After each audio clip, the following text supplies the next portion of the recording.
All right, let's get right into it. We're going to talk about something I think we all do. Create these incredibly detailed fake scenarios in our heads, and we're going to figure out why. You know what I'm talking about, right?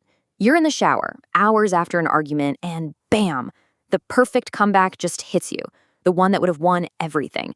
And you just have to play it out. Or maybe it's when you're trying to fall asleep.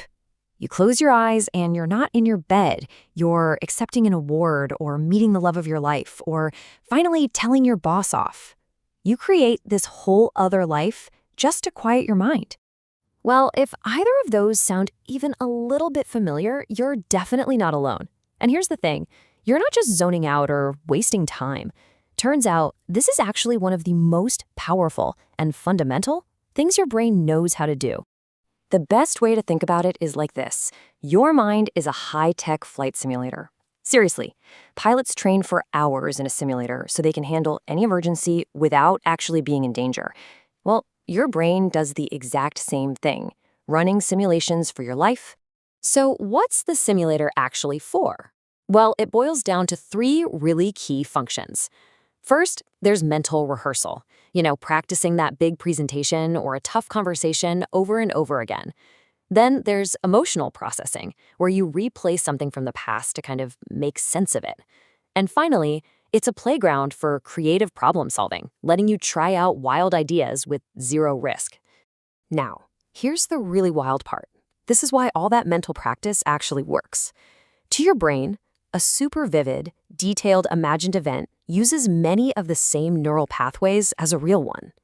So when athletes visualize making the perfect shot, they are, in a very real sense, practicing. Their brain can barely tell the difference. Okay, so we've got the why your brain does this, but what about the how? What's the actual hardware inside your skull that's running all these incredibly complex simulations? Well, neuroscientists have a name for it.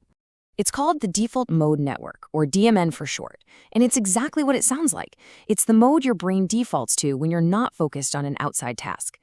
The second you stop concentrating on the world around you and let your mind wander, this network just lights right up. You can think of the DMN as your brain's own personal storyteller. It's this amazing network that pulls from all these different places, your past memories, your ideas about other people, your sense of who you are, and it weaves them all together into the ongoing story of you, your internal narrative. So yeah, whenever you're daydreaming or just kind of reflecting on your life, that's not your brain being lazy. That's your DMN hard at work building and maintaining your story. But for some people, that internal story can become a little too compelling. And that's where we get to the tipping point. Because while this is a totally normal, healthy thing for most of us, for some people, it can cross a line. It's when that inner world stops being a supplement to reality and starts trying to replace it. So let's break down the difference. You've got typical daydreaming on one side. That's usually short. It's creative, maybe it helps you solve a problem, and most importantly, you're in control. But then you have maladaptive daydreaming. That's immersive, it can feel addictive, and it gets in the way of your actual life, your job, your friends, everything. It starts to feel like the daydreams are controlling you. This is a term first proposed by Professor Eli Sommer. And the key phrases in his definition are replaces human interaction and interferes with functioning. That's the real distinction. It's when that fantasy world starts to feel more rewarding than the real one. So what does this actually look like in practice? Well, there are a few key signs. There's a really intense, compulsive urge to daydream. The daydreams themselves aren't just little thoughts. They're vivid, complex stories, almost like a TV series in your head. A lot of times they're triggered by things like listening to music or even just pacing around. And the big one, it causes real distress, and you've tried to stop or cut back, but you just can't. But what would drive someone to retreat so deeply into their own head? Why would this happen? Well, it often comes down to one of the most basic, fundamental human needs we all have. It's called the need to belong. It's this deep, deep-seated drive we all share to form bonds with other people. We are biologically wired to seek connection, acceptance, and a place in the group. So what happens when that need isn't being met?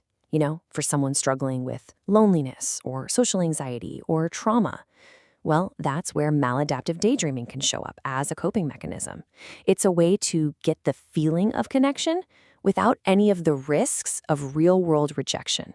Inside that fantasy world, you can be anything. The hero, the popular one, the person who always knows what to say. The daydreams become a substitute, providing all the validation and sense of belonging that might be missing from real life. It's like a warm, safe blanket, but it's a blanket that can end up smothering you. So it's pretty clear our imagination is this incredibly powerful force, right? It can be a tool we use to build a better life, or it can become a trap. And the whole game is figuring out which one it is for you. This really says it all. Your brain is going to run these simulations no matter what. It's the default setting. So the question isn't, how do I turn this off? The question is, how do I steer it?